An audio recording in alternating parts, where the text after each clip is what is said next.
Well, thanks so much for choosing to join us here today. I know in this busy, crazy world, it seems sometimes we really have to prioritize our time. And I always appreciate when you choose to spend your time with us. And because of that, I always want to make sure you get some value, something that's going to enhance your life in some way. And today, this really caught my attention. I thought, I got to get this guy on to talk about this. We're going to be meeting with Spencer Howard about negotiating points and rewards to enhance your life and business. It's something I know seems overwhelming to a lot of people. Some people think it's a pain and not worth it. You're going to get all of the download secrets here today about how to do it effectively. So, welcome, Spencer. It's great to have you. Thanks so much for having me.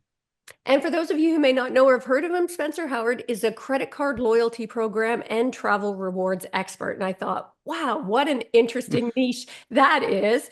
And he's founder of Straight to the Point. It's a go-to resource for individuals who are looking to demystify the credit card point system. God knows I've lost a gazillion of them over Yeah. the years, so that they can experience traveling in luxury for business or pleasure or both if you're lucky.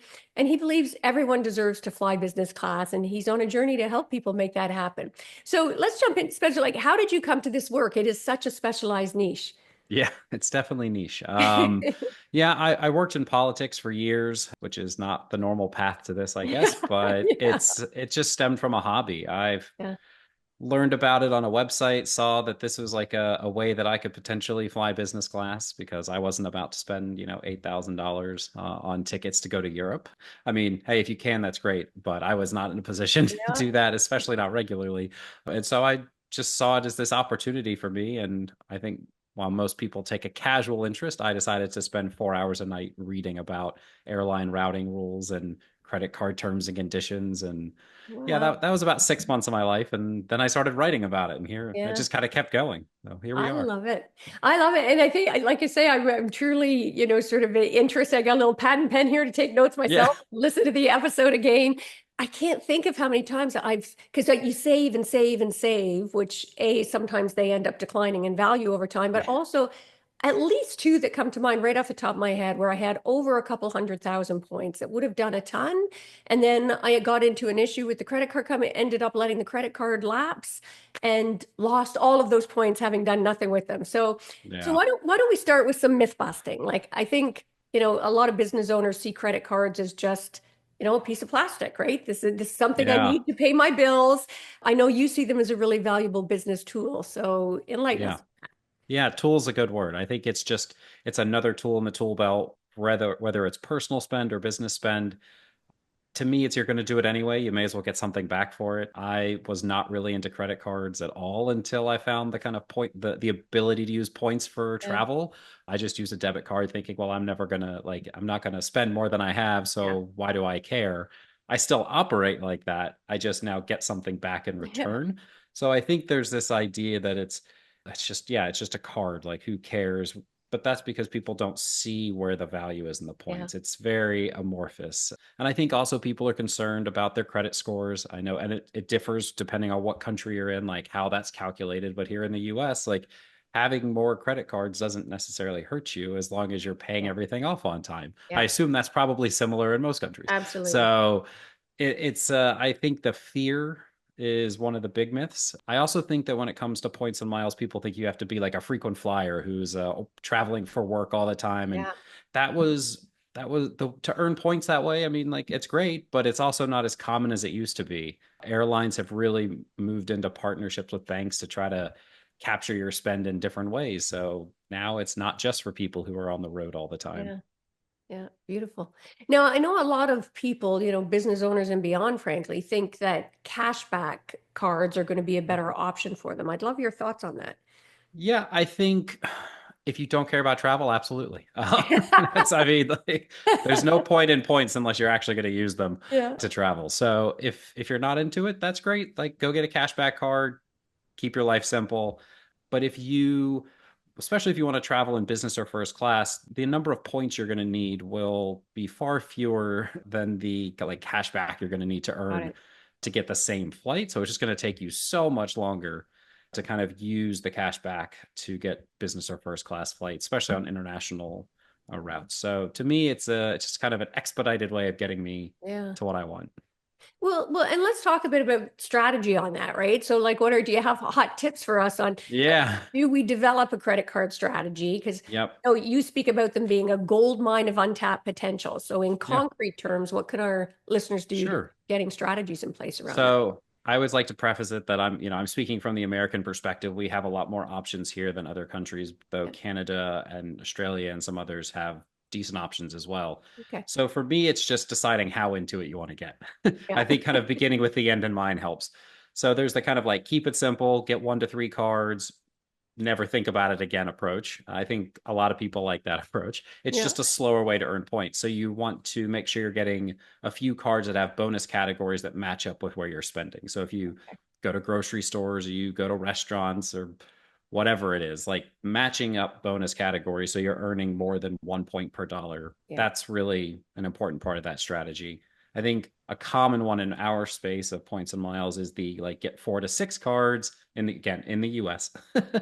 and then supplement with a new card to get sign up bonuses every so often. Ah, I always remind people that you're never going to earn points faster than when you get a sign up bonus. that's true. Um, and then there's the kind of maximalist approach for those who dive deep in. And it's basically you get a card, you get a sign up bonus, and then you find a new card to get another sign up bonus. And you just repeat. That's Oh, easier in the US because we have so many credit cards. yeah. But yeah, Yeah. it's about your level of interest. And in a sense, it's a choose your own adventure game. You get to decide how you play it. Yeah. Just kind of depends on your time, energy, and interest. Well, and let's talk about it. I imagine that some people find the idea of tracking all of this kind of intimidating, right? So how time consuming is it for the average? Like if our listeners are like, God, I'd love to use all those points effectively and be able Yeah. to be more intentional about it. How challenging would that be for the average person? Yeah, I think the initial it's almost like the setup is the toughest part. Figuring out how you're going to approach things, understanding the basics of everything. Like it's front loaded. Once you Yeah. kind of get the basics, it's just using the same kind of process to learn the same or new things. So it Yeah. it goes faster and faster. Yeah. And I think that's a lot like any skill. Yeah. I played baseball for a long time, like into college, and Yeah. I Okay. always say like I was a pitcher, and so I always describe there's like 5 basic steps to pitching. And when you're a little kid and you're learning how to do that, you count every single step like as you go through it, and it doesn't look fluid at all. And like there's a reason for that, but it's repetition. And by the time you've done it for several years, it's a fluid motion, and like everything kind of makes sense to you. Yeah. I'm not saying it's going to take 5 years for points, but it's just it's more just the kind of understanding the basics that allows you to kind of move through it more easily as you go. Yeah. And what are some of those basics? And again, if you go, and I don't know if you've if in this context that's something that you can sort of share with Sure. listeners, but Yeah. Again, speaking to a more like the US side of things, like we have a lot of transferable points programs, which means yeah, you can take the points you earn and transfer them to different airlines. yeah, It gives you the most flexibility. If one program doesn't have award space to help you book a flight, another one might. So it keeps your options open. That to me is kind of the backbone of a good credit card strategy. I know also in Canada you have Amex membership rewards points as well. Slightly different program than the US version, but same concept. So you have different partners you can transfer to. yeah, After that, it's like, learn airline alliances. So Air Canada and United are both in Star Alliance, and they can both book each other's flights as well as any flights in the Star Alliance network of airlines. yeah, And then they each have other individual partnerships with other airlines. So it's kind of learning how you kind of build out. You figure out who you can transfer to, and then you figure out what those points can book, and that's the real. I mean, that's the basics. It's obviously not as simple as 1, 2, 3, but you still have to find the flights. But those are the really basic things that I think okay. people need to learn. And what about like we've got credit card points on the one hand, which we've been talking about, and Yep. you were talking about airlines, but there's like airline loyalty programs on Sure. the other. So can you break down for like what's the difference between the two and how what we need to know to Yeah. maximize the benefit, right? So if you travel for work and you stick with like one airline and one airline program, like that makes sense because you're trying to get status benefits. I don't think most people are traveling for work, at least not regularly enough to kind of actually earn high level Yeah. status. So a lot of times it makes more sense to just focus on booking the travel that you want. That's Okay. particularly the case if you're able to book business or first class with points because you're going to get all the benefits of like free check bags and lounge Yeah. access anyway, so you don't need the status for it. So if you earn points by flying, great. I just see it as a way to supplement. Both of them are supplementing your balances, however you do it. I focus on transferable points, but I think if you fly Air Canada a lot, you can, you know, you're not going to turn down earning points for flying. So you do Yeah. that as well as earn points that you can transfer Yeah. to Aeroplan. So yeah, it's just it all works together. I just don't think you have to worry about focusing entirely on like flying to earn. Yeah. Okay, that makes sense. Now, and just to give a little tease for our for the audience here, I mean, my understanding is you travel the world on point. Yeah. So, I like give a little bit a sense, I guess, about A, how achievable that is for the average person and what your experience has been. Yeah, I think the average person can definitely get a trip a year, maybe two trips. I mean, you can definitely do more, I would say, pretty easily. Again, it just depends what your spend levels are, Yeah. like how many points you're earning, how much time you can take off of work, Yeah. or if you can work from abroad or something, like that's another way to do it. Um, Yes, I mean some of my experiences. I mean, I've been very fortunate. I mean, I've been to Taiwan, one of my favorite places, like Oh, four times over the years. I've been yeah. to Australia several times. I've been all over Europe, Yeah. all over the Middle East, parts of Africa. Yeah, it's just been, I mean, I think it's opened the world up to me. It's also, I actually think that it's you can make great friends while traveling because you Yeah. find other people who love it as well. And it's, Yeah. I mean, it truly has allowed me to make some of my best friends just by being able to go somewhere and try something new and Yeah. just see who you run into. I love traveling. And frankly, I think the world needs more of it now. I mean, we are in such a polarized place. And I find the more you travel, the more you realize we see the similarities. We're all people who love our families and want to do right. I mean, you start really respecting the differences in ways that I think can only kind of cure the rift that we're feeling around the world here Yeah. today, I think. So, Yeah, I think food brings people together wherever you go. mm, So it's one of that's my very favorite true. parts of traveling is finding places to eat. Yeah. Yeah. Now you had one of your member stories, I think, that involved Taylor Swift thing. I saw that, Oh but man. I didn't get the story, so I'm wanting Oh to yeah. hear it as well. Yeah, I have an email newsletter where I send out opportunities to use points for business and first class flights, specifically on international routes. So Yeah. generally crossing the Atlantic or Pacific, sometimes going down to South America. But I didn't realize this was going to become a thing, but so many of my members booked flights from my news, like flight deals that I would send out to Yeah. go see Taylor Swift in Europe and then South America. And it wasn't really on my radar. I know there's tons and tons of massive Taylor Swift fans. I'm not Yeah, it's against Taylor Swift. I crazy. just never really listened to the music, so Yeah. I wasn't aware of like how intense the following was. But I mean, just person after person kept emailing me, telling me that they used a flight deal that I said to go Yeah. see a Taylor Swift concert and how it was cheaper for them to like use points to fly to Europe and get tickets there. And I mean, it was just so Oh, funny to I like did see hear how that that. People it was. flying around the world to, yes. Yeah, I was like that. I mean, I love a good arbitrage opportunity, and that to me was just amazing. Yeah. But I mean, I had multiple readers at the same concert at the same time in other parts of the world. I thought that was pretty cool. That is very cool. Although, my gosh, the Taylor Swift mania, like we do a lot of like go to fundraisers and things like that, supporting the community, supporting causes where we Yeah. can. And the last couple of them we went to had tickets for Taylor Swift in their auctions. And by the time I stopped it, they were up to like $6,000 each people were paying to get a ticket to the Taylor Swift concert. I Yeah, was like, I know. it's just kind of It's mind blowing. amazing. It's Yeah. amazing. Yeah. So yeah, that's my one of my favorite stories. I mean, there's other I also have like there's I've had families of like eight people book Yeah. business class together, which I think is really cool. On Just like points. That's yeah, just crazy. I'm going to be paying more attention now. yeah. What are some of the biggest mistakes that you find that people make, would you say, or any tips for people on things to avoid?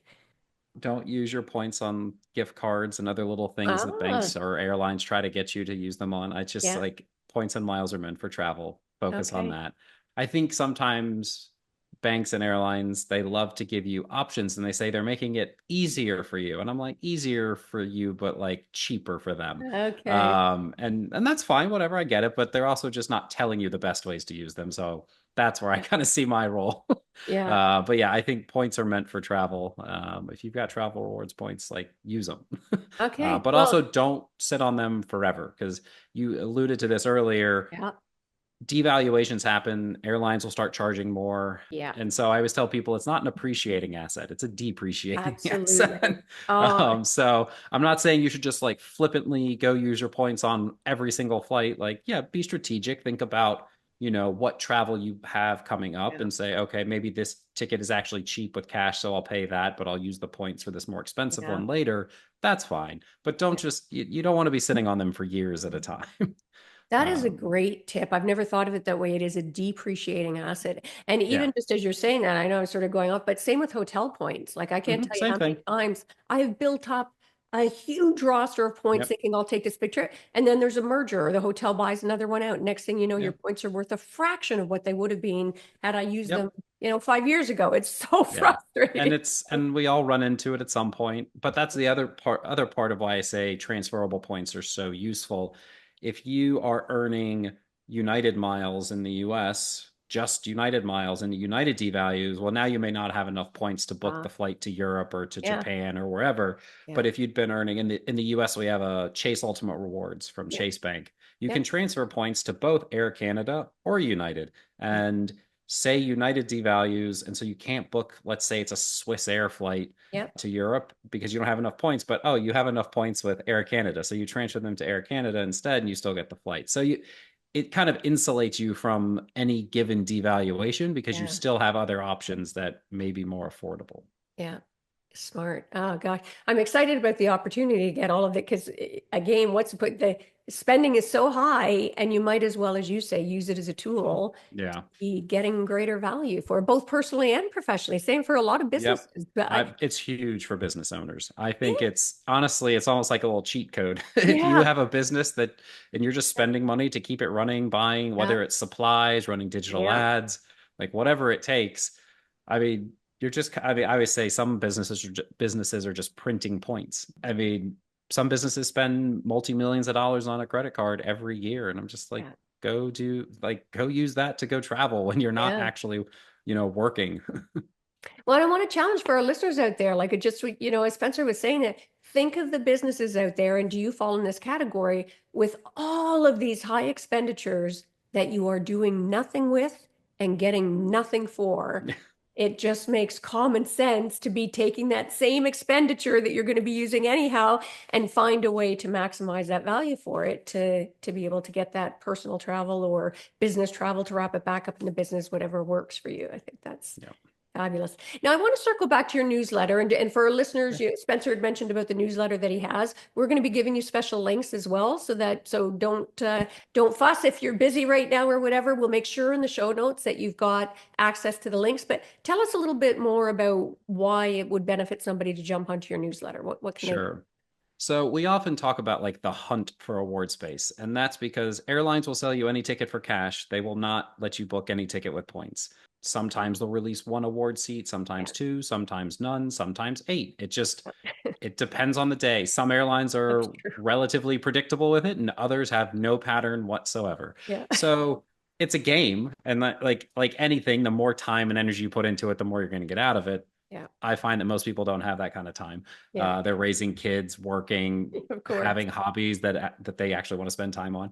So I send the dates that can be booked, and then I break down like the best ways to book it. So like, do you want to use Aeroplan or do you want to use United to book it? Do you want to, Wow. for another alliance like One World, do you want to use American Miles or Alaska Miles or Yeah. British Airways Avios? And like, so I kind of give you exactly what you can book and then explain how you should book it based on what points you might have. Just Okay. to, I try to be the easy button for people. Yeah, I I think was that's just like gonna a, say, so you do all the crappy legwork that most of us hate to yeah. do. I Yeah, love and I that. find it fun and interesting to like dig around and see what you can find. So, Yeah, yeah, I just try to make that easier. I explain how you need to search for the award space, and yeah, the idea is you can just wait for an email to come in, see if it fits what travel you want to do, and go book it. And I often tell people like at some point I'm going to hit the region and the dates that you want to go over the course of a yeah. year. Like I'm going to get there because I just send 3 to 5 a week. So it's like you're Wow. gonna it's I take pride in this, but it's like I always say I'm not going to send you something just to say that I sent you something. Yeah. I don't like everybody's inboxes are filled with junk, and I have no interest in adding to it. So Yeah. if I send you something, it's actually worth looking at, is how I look at Okay. it. All right. So if I was knowing I wanted to travel and I had some flexibility about what that would look like, your newsletter would give me a bunch of options that I can either go, yes, that's the one, and then you've kind of got the Yep. legwork already done for me. That's awesome. Yeah. I love that. What a great, much better than politics. You made a great choice, Spencer. Yeah, I know. It's people are usually happier to talk to me now. No. What do you Yeah. do? And they're like, politics? No, that's okay. I'm gonna go somewhere else now. Yeah, Now that's now they fabulous. actually want to hear about it. Yeah. Now as I say to our listeners, we're going to have those links up for you to be able to go to make sure that you get on that newsletter list. And where else would you like me to direct people to learn more about you, Spencer, and what you do? Yeah, I'm most active on Instagram. It's straight to the points is the handle. Yeah, I'm on there creating content here and there and direct Perfect. messaging with people and just yeah, any you have questions, shoot me a message. Okay, and we'll make sure to add that onto the show notes as well. And I can't, this has gone really quick and it's got me all excited about the opportunities. And I want to leave our listeners with a challenge as well to think if this has piqued your interest at all, to be able to, at the very least, go and check right now, what cards do you have? What points are available on those cards? What could you maybe do a little bit better or tweak? Whether you want to jump into the deep end as Spencer's done, or even just to kickstart the process so that you're not spending money and getting nothing and leaving these free travel opportunities on the table for to what end. So, and I normally like to end, Spencer, by asking, what's one of the greatest mindset shifts that you've had in your life? That not, it doesn't have Oh, to be about travel at all. One of those aha moments that makes you think differently, show up differently. it's very Nike-esque, I think, or it's just do it. Like, and I say that because I don't Yeah. love solo travel, but I've done a Yeah. number of solo trips. I know some people love it. It's not really my thing, but I've done it multiple times and for 3 weeks at a time or 2 weeks at a Wow. time. So I would say I'm a relatively shy person, even though I like talking with people. I Yeah. just don't like interrupting. So traveling solo has definitely forced me to just kind of go for it, talk to people, make friends, stuff like that. So yeah, Oh, that's great. I love it. Just do it. Nike, yes, that's funny. yeah. And again, for our listeners, I want to, one of the things we've been dancing around and talking about travel, but if we have listeners in the audience here today who don't travel or prioritize travel, I really, really encourage and invite you to do it. It is some of the best experiences of my life, some of the best growth I've ever had in my life have been through travel. And we tend to be a society in North America where it's always, we're taught to value nose to the grindstone. We almost martyr ourselves, all kind of bragging, if we're really being honest with ourselves, about how we don't have time. I'm so busy. And I know in the legal profession, we're terrible, right? Oh my gosh, I would, 2,200 hours a year, billable hours. And went, for the love of God, take some time to travel and experience the world and allow yourself to rediscover yourself in the process. So Spencer, thank you so much for joining us and sharing some of your insights. And I certainly hope our listeners take you up on your generous newsletter offers. So thank you. Yeah. Thanks so much for having me, Cindy. I appreciate it. And for our listeners, I know there's been loads of value here. I know, like I keep saying, my mind's going in a ton of directions. As soon as we're signing off here, I'm going to go pull out all my cards and get myself more organized. I'm definitely going to be signing up for Spencer's newsletter myself. But I hope at the very least, this has really piqued your interest to think, hey, this is a possibility for me. There is a possibility there where I can get more travel without having to be out of pocket, just using money I'm already spending in more effective ways. Make sure to give the gift of sharing as well. I always say subscribe if you haven't, but give the gift, share this episode with other people in your life who spend a lot in business or in their personal lives, and maybe you're not getting the benefit out of that. And before we sign off today, as I say, I hope we've given you something to think about so that in your busy law practice, maybe you can find a way to use all of that expenditures in the firm, any travel that you're doing through it to be able to utilize those cards and get more for yourself and to actually take time for yourself as well to make sure that you get that downtime that you so deserve so that you can come back a little recharged. And again, before we sign off, I'd love to talk just quickly about some ways we can work together. I certainly teach from whether you're a seasoned attorney who's been around practicing forever and a day or a very early stage in your career.